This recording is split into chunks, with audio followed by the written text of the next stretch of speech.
अस्सलामुअलैकुम, सत श्री अकाल, नमस्ते, आदाब। तो कैसे हो आप सब। अब इस वीडियो में बात करेंगे सऊदी अरब की बहुत सारी ज़रूरी न्यूज़, लेटेस्ट अपडेट्स। अगर आप सऊदी अरब में न्यूज़ देख रहे हैं मेरी या इंडिया में कहीं भी देख रहे हैं तो हमारे चैनल को सब्सक्राइब कीजिए, वीडियो शेयर कीजिए,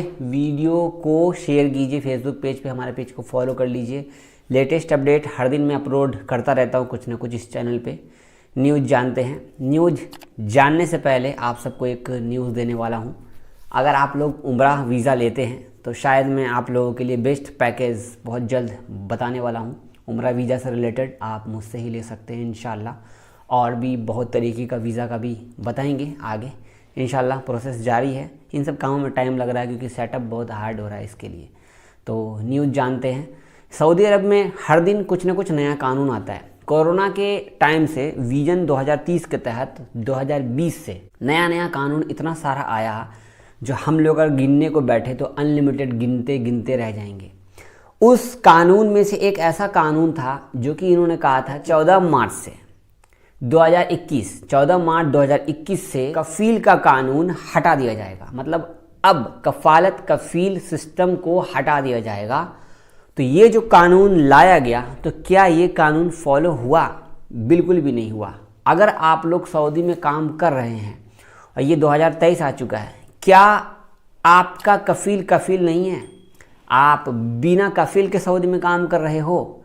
नहीं ना। तो सऊदी गवर्नमेंट ने एक न्यू लॉन्चिंग किया था जिसमें कहा था इन्होंने कि आप खुद से छुट्टी लगा सकते हैं अपनी मर्जी से, खुद से एग्जिट जा सकते हैं अपनी मर्जी से। लेकिन इसके अंदर भी बहुत सारे कानून थे। मैं ये क्यों बात कर रहा हूँ?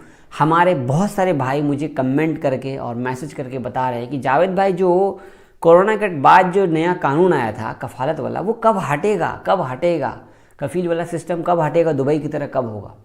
तो सऊदी अरब में कफालत का सिस्टम या कफील का सिस्टम हटेगा या नहीं हटेगा इस बारे में तो सिर्फ सऊदी गवर्नमेंट ही जानती है। इसके अलावा कोई दूसरा आदमी नहीं जानता। बात रही खुद से छुट्टी लगाने की, खुद से एग्जिट लगाने की, तो बहुत सारे लोग कर रहे हैं। ये कानून सिर्फ और सिर्फ कंपनी के लोगों और प्राइवेट सेक्टर के लिए था और प्राइवेट सेक्टर के लिए है। तो इसमें भी बहुत सारे रेस्ट्रिक्शन हैं। अगर कोई अपनी मर्जी से एग्जिट लगा लेता है वो लाइफ टाइम बैन हो जाएगा। अगर वो कंपनी का जो एग्रीमेंट साइन कर रखा है, अगर वो कीवा प्लेटफॉर्म के थ्रू उसने 9 महीने नहीं गुजारे, वो कंपनी पहले बदल लेता है, तो कई सारे रूल रेगुलेशन आपके लिए प्रॉब्लम करने लग जाएंगे। कफालत सिस्टम अब तक नहीं हटा है।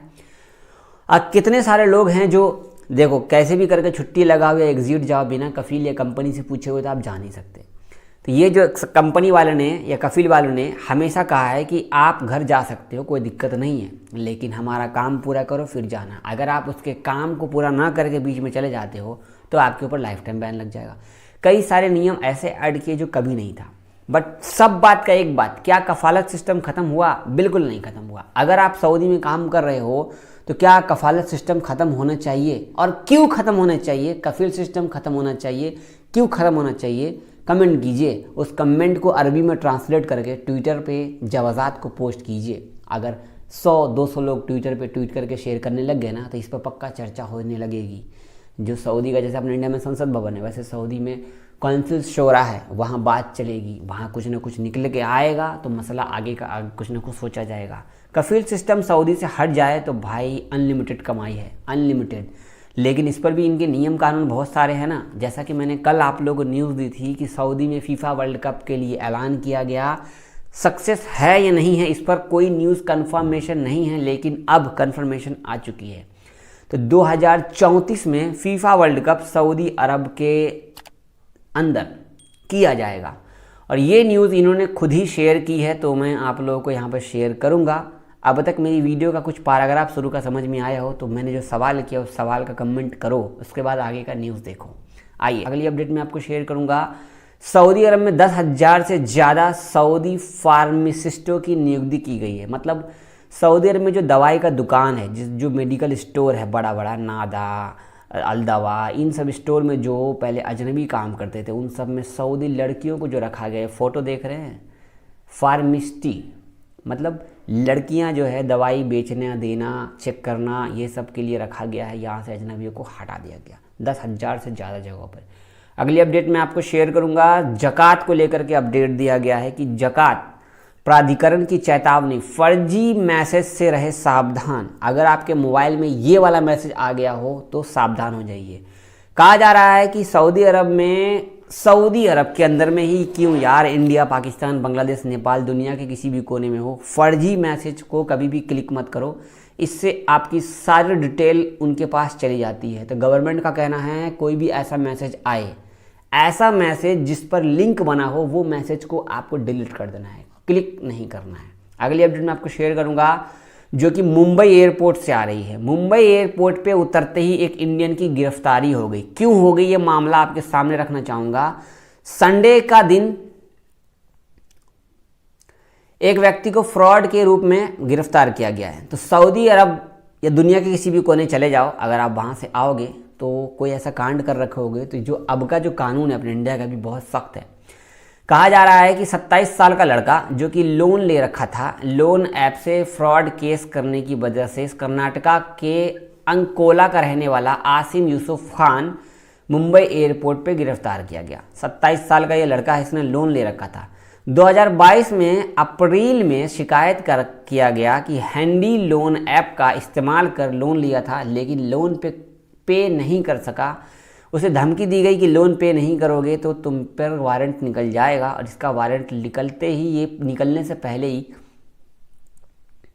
अपने देश से दूसरे देश जा चुका था। तो ये ओमान में काम कर रहा था। ओमान से जैसे ही इसकी मुंबई में लैंडिंग हुई वैसे ही इसकी गिरफ्तारी हो गई। तो सीख क्या मिला, अगर आप Saudi, Dubai, Qatar, Oman, Bahrain, दुनिया के किसी भी कोने में रहते हो, अगर आपने लोन ले रखा है, किसी भी तरीके का कोई कांड कर रखा है, तो आपके लिए गिरफ्तारी का वारंट पहले से जारी अगर हो रखा है तो एयरपोर्ट पे घर जाने से पहले दर्शन पुलिस वाले के हो जाएंगे आपके। ऐसा किसी के साथ हुआ हो तो मुझे कमेंट करके बताना, एक्सपीरियंस लूँगा आपका। रियल रेट 22 साढ़े 22 के आसपास चल रहा है। मैं बोलूँगा हर आदमी को अपने अपने फ़ोन पे अकाउंट बनाओ। अपना जो आपका अगर मोबाइल नंबर लेके गए हो इंडिया से, रिचार्ज कराओ, फ़ोन पे अकाउंट चलाओ, फ़ोन पे से ही ट्रांजैक्शन करो अपने इंडिया में, अपना पैसा बचाओ जो एक्स्ट्रा पैसा किसी को पे करते हो। ये थी कुछ न्यूज़, आपको शेयर किया, नहीं हो सब्सक्राइब करो, बढ़िया सा कमेंट करो। और पीछे का सेटअप कैसा लग रहा है अब कमेंट करके बता सकते हो। यही अभी नॉर्मल सा सेटअप है।